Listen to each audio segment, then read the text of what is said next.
नमस्कार मेरे प्यारे प्यारे बच्चों, एक बार फिर से स्वागत है आपका के खुद के प्रोजेक्ट वाइज ऑनलाइन क्लासेस में। और जैसा कि हम सबको पता है कि भाई पेपर की तैयारी पूरी हो चुकी है, लेकिन उस पर फाइनल टचअप लग रहा है और हम प्रीवियस ईयर के कुछ क्वेश्चंस करा रहे हैं। बहुत इंपॉर्टेंट क्वेश्चंस है, तो आज की उसी सीरीज में देखते हैं एसेशन और रीजन के क्वेश्चन जो होते हैं, जिनमें थोड़ा सा लगता है बच्चों को कि बड़ा दिक्कत लगती है, उनको देखते हैं। चैप्टर है केमिकल रिएक्शन एंड इक्वेशंस, पहला चैप्टर है केमिस्ट्री का, उसे देखते हैं। अच्छा, उससे पहले मैं आपको बता दूं कि प्रोजेक्ट वाई आप यूट्यूब चैनल अभी खोला है, अभी स्टार्ट किया है, लेकिन पिछले 25 सालों से दिल्ली के अलग अलग सेंटर्स में ये फ्री ऑफ कॉस्ट सभी क्लासेस के लिए तैयारी फ्री में करवाते हैं। बिल्कुल 1 रुपया भी नहीं लगता आपका। तो आपको लगता है कि कोई ऐसा बच्चा है जो अपने ट्यूशन फीस अफोर्ड नहीं कर सकता, तो दिल्ली के 5 सेंटर दिल्ली में, तो आप उन्हें ये वीडियो फॉरवर्ड कर सकते हैं और उन्हें हमारा एड्रेस दे सकते हैं। तो यहाँ पर फ्री ऑफ कॉस्ट केवल ऑनलाइन नहीं बल्कि ऑफलाइन क्लासेस भी, ठीक है, तो ऑफलाइन क्लासेस भी ले सकते हैं। तो आइए अपना हम स्टार्ट करते हैं अपना सेशन।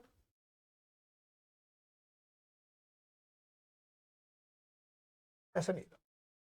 तो एसएसएल रीजनिंग का पहला क्वेश्चन 2024 में पूछा गया है। क्वेश्चन क्या है? Hydrogen gas is not evolve when zinc react with nitric acid. भैया हाइड्रोजन गैस जो है वो नहीं निकलती जब क्या है, नाइट्रिक एसिड जिंक के साथ रिएक्ट करता है। अरे अब ये समझ लेते हैं नाइट्रिक एसिड क्या है भाई। अच्छा, पहला तो एक छोटा सा बेसिक क्या है कि भाई जितने भी मेटल हैं,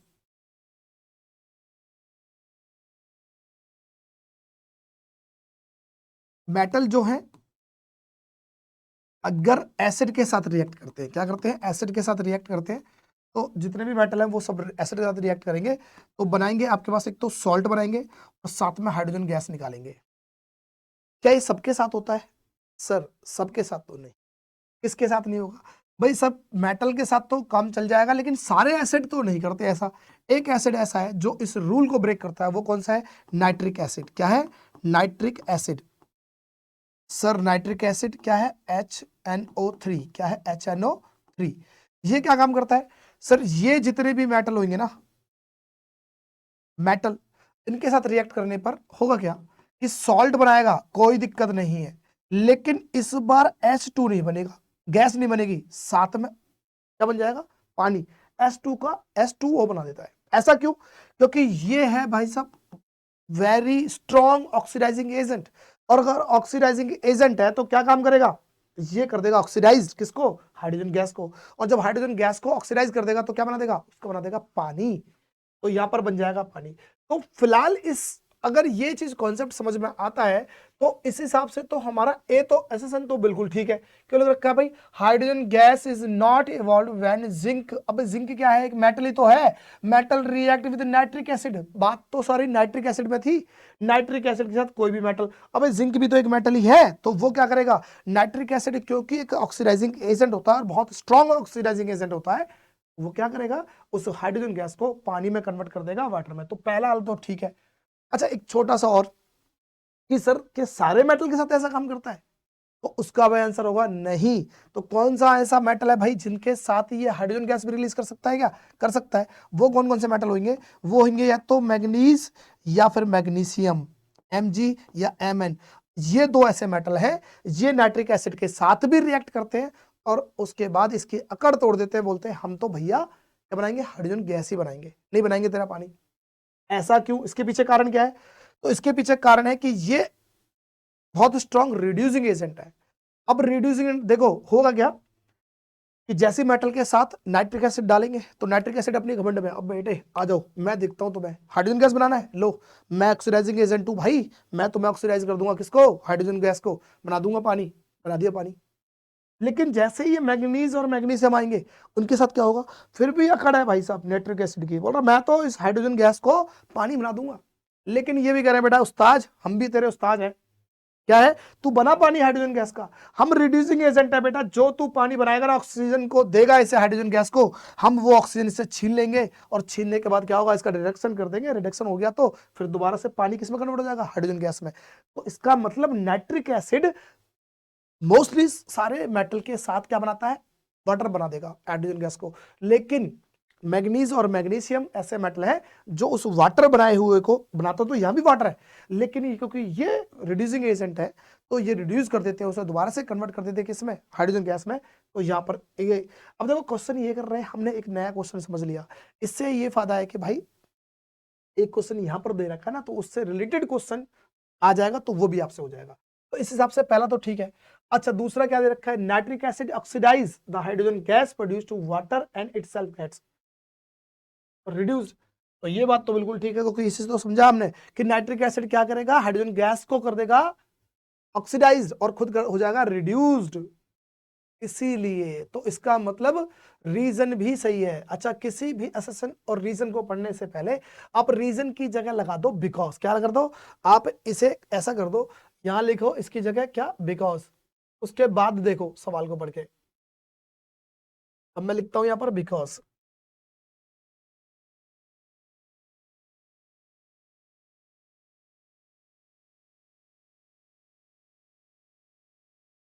अब पूरी स्टेटमेंट पढ़ो।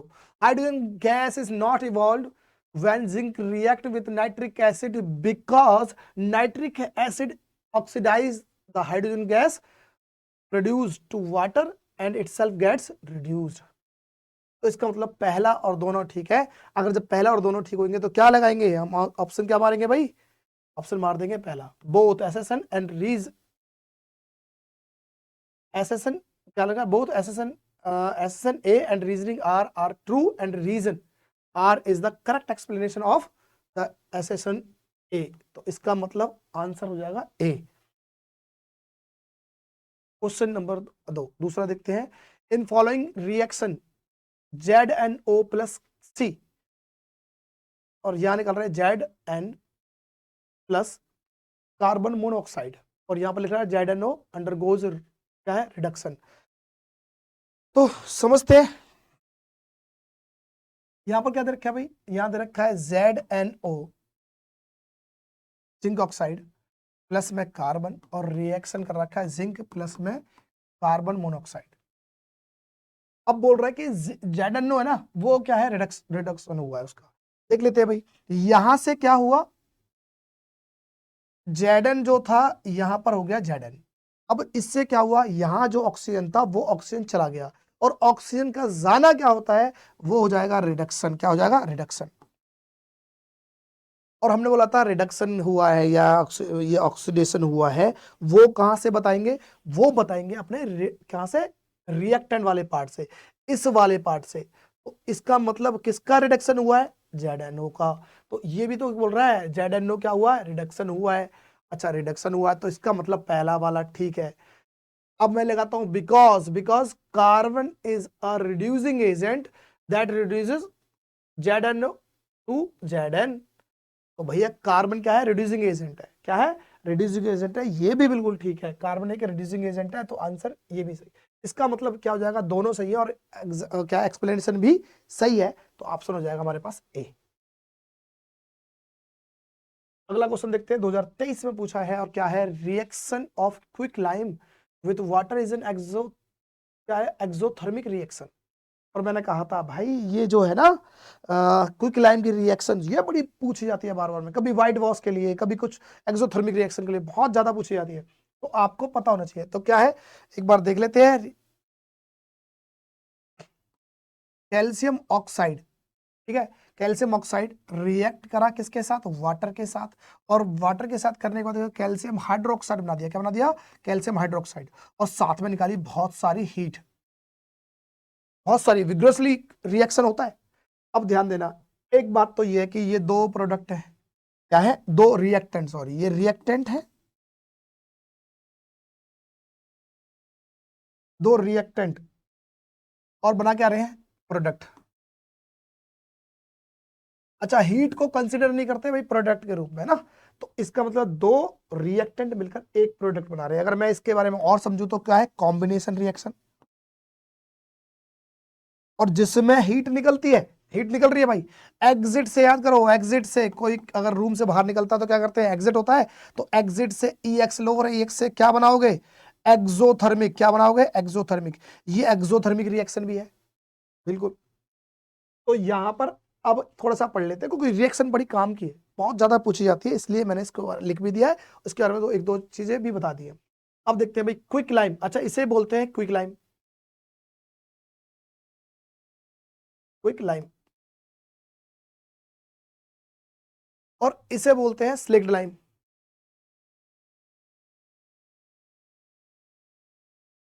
स्लिक्ड लाइम। ठीक है,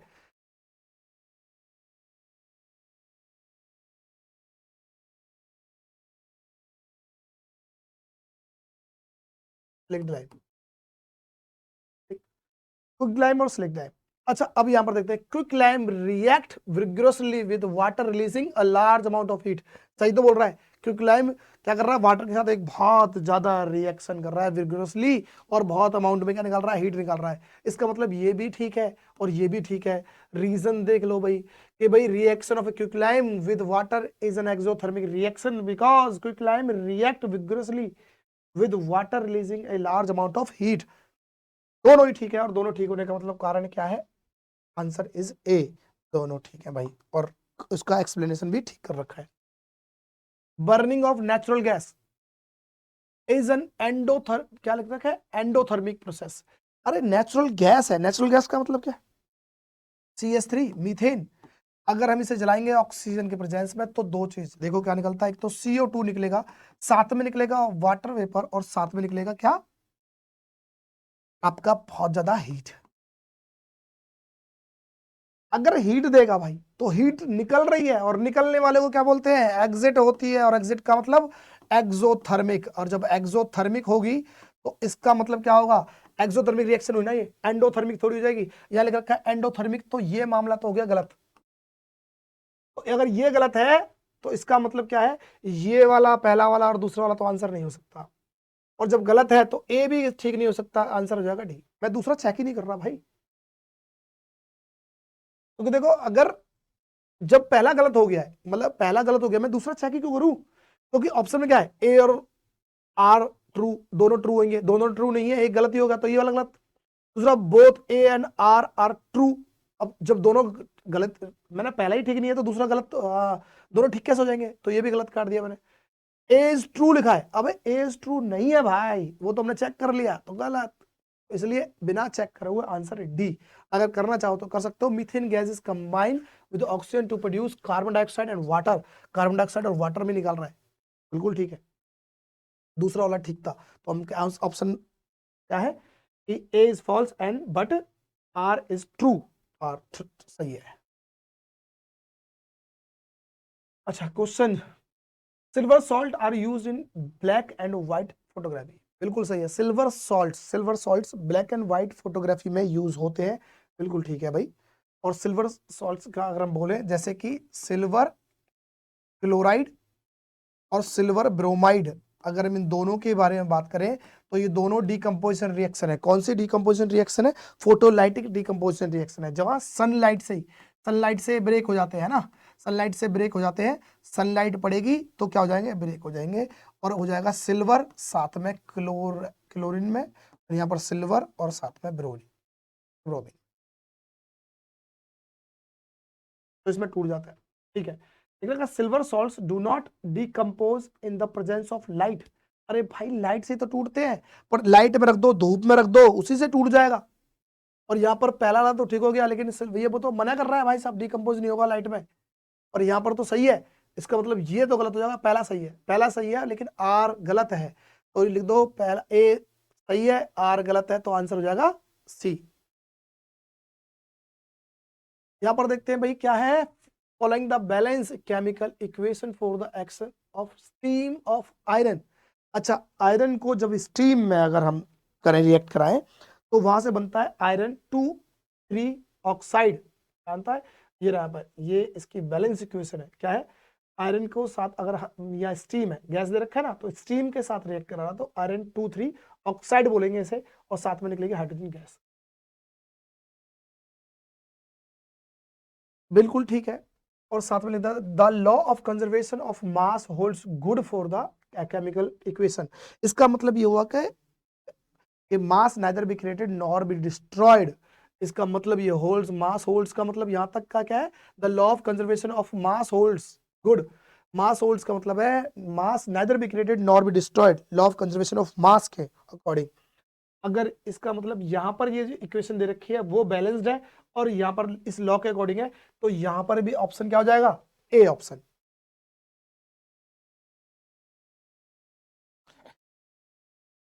देखते हैं भाई, the colour of aqueous solution of copper sulphate turns colourless when a piece of lead is added to it.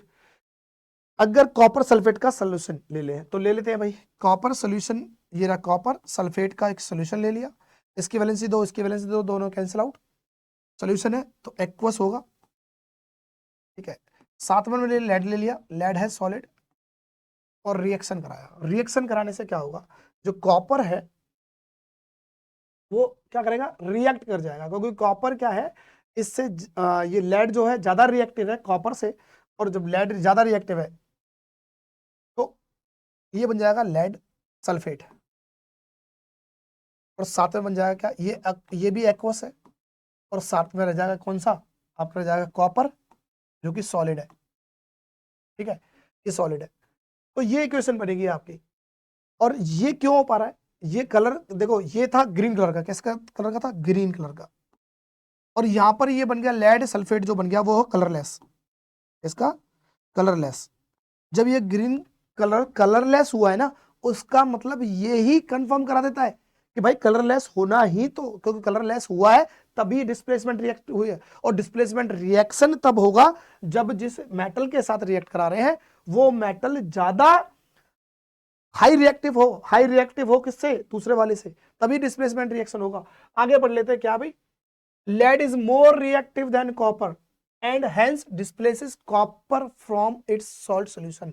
ये बात भी सही है, क्योंकि अगर lead अगर ज्यादा रिएक्टिव नहीं होता तो डिस्प्लेस ही नहीं कर पाता, कलर चेंज ही नहीं हो पाता। इसका मतलब यहाँ पर दोनों assertion और रीजन दोनों ही ठीक है, और दोनों ठीक होने का आंसर क्या हो जाएगा, ए, both assertion and reason are true and the reason are is correct explanation of the assertion A।